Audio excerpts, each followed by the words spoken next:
siin on üks keegi telgi üles pannud. Mingi haigur äkki. Haigurilaadne. Tammed ja... Kirde osas on Ivane kallas.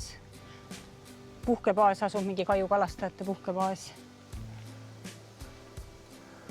Ilus on siin. Üritasin minna, aga hakkasid jälle parmud ja sääsed niimoodi ründama, et otsustasime selle matkaraja pooleli jätta.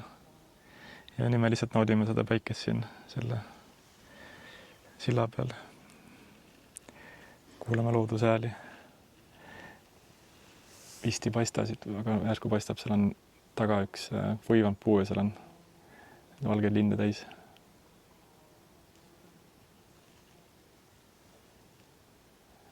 Ja siin see vesi ei ole väga sügav, aga samas me kuuleme neid sulpsatusi kogu aeg, et vist ikkagi mingi kalad on siin sees.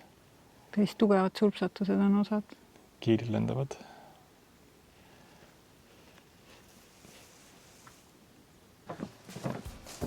Ja vahepeal natuke rohkem vett.